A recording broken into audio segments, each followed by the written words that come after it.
ஆலயம் பக்தி டிவி நேயர்களுக்கு முரளி பட்டாச்சாரியாரின் வணக்கங்கள். இந்த பதிவில் நம்ம இப்போ பார்க்க போகிறது துலாஸ்தானத்தின் சிறப்பு அம்சங்கள். துலாஸ்தானம் அப்படின்னா என்ன? பொதுவாக காவேரியில் நீராடுறது ரொம்ப விசேஷமானதுன்னு நம்ம எல்லாருக்கும் தெரியும். குறிப்பாக இந்த துலா மாதம் அப்படின்னு சொல்லக்கூடிய ஐப்பசி மாதத்தில் நம்ம நீராடுறது தான் துலாஸ்தானம் அப்படின்னு சொல்கிறாங்க. துலா ராசியில் சூரியன் பிரவேசிக்கின்ற மாதமே துலா மாதம் என்று சொல்லப்படுகிறது.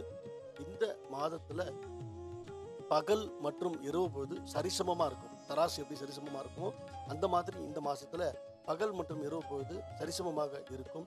இந்த மாதத்தில் நம்ம புனித நீர் ஆடுறதுனால என்ன ஒரு பலன் அப்படின்னு பார்த்தீங்கன்னாக்க, இந்த இந்த மாதத்தில் தான் 63 கோடி நதிகள் காவேரியில் கலக்கிறதா ஒரு தாத்பரியம் இருக்குது. அது மட்டும் இல்லாமல் 33 கோடி தேவர்கள் இந்த காவேரியில் துலா மாதத்தில் ஸ்நானம் பண்ணுறதா ஒரு ஐதீகம் இருக்குது.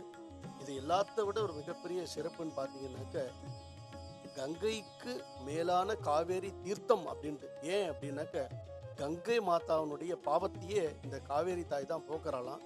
அதுவும் குறிப்பாக இந்த துலா மாதத்தில் தான் போக்குறாளாம்.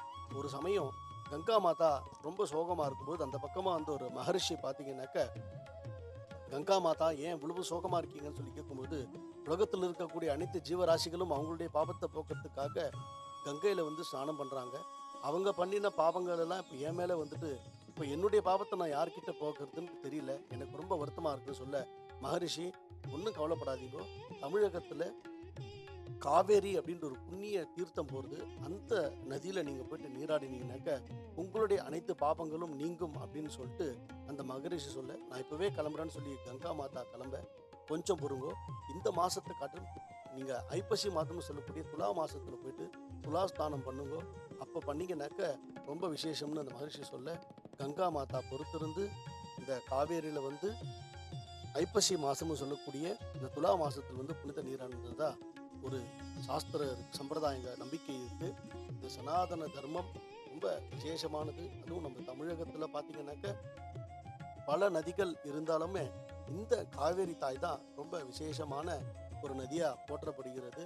நம்ம எப்படி எங்கெங்கே இந்த துலாஸ்தானத்தை பண்ணலாம் பார்த்தீங்கன்னாக்க, மாயவரம், அதுக்கப்புறமா மயிலாடுதுறைன்னு சொல்லக்கூடிய அங்கே, அப்புறமா ஸ்ரீரங்கம் போன்ற பல இடங்களில் இந்த காவேரி துலாஸ்தானம்காகவே சிறப்பான ஏற்பாடுகள்லாம் பண்ணி வச்சுருக்காங்க. குறிப்பாக ஸ்ரீரங்கத்தில் பார்த்தீங்க அப்படின்னாக்க, இந்த மாதம் மட்டும்தான் தங்க குடத்தில் யானை மேலே அம்பாரியா காவேரியிலேருந்து நீர் எடுத்து சுவாமிக்கு நம்பெருமானுக்கு திருமஞ்சனம் மற்றும் திருவாராதனம் போன்ற பூஜைகள் எல்லாமே செய்கிறாங்க. இந்த மாதத்தில் நம்ம காவேரி கரையில் தீர்த்தமாடுறது ரொம்ப விசேஷம்.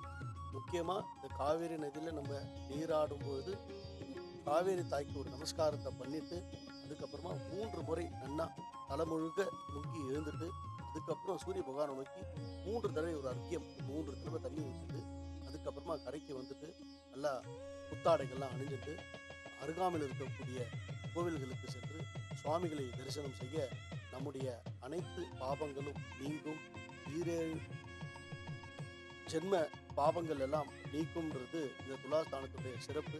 அதனால் இந்த மாதம், அதாவது பார்த்தீங்கன்னாக்க வரக்கூடிய நவம்பர் மாதம் 16ஆம் தேதி வரைக்கும் நம்ம காவேரியில் இந்த துலாஸ்தானத்தை பண்ணலாம். அனைவரும் போயிட்டு துலாஸ்தானத்தை பண்ணி எல்லாம் உள்ள இறைவனுடைய அருளையும் காவேரி தாயின் அருளையும் பெற்றுக்கணுன்ட்டு கேட்டுக்கொள்கிறேன். சேனலை மறக்காமல் லைக் பண்ணுங்கள், ஷேர் பண்ணுங்கள், சப்ஸ்கிரைப் பண்ணுங்கள். ஆலயம் பக்தி டிவி.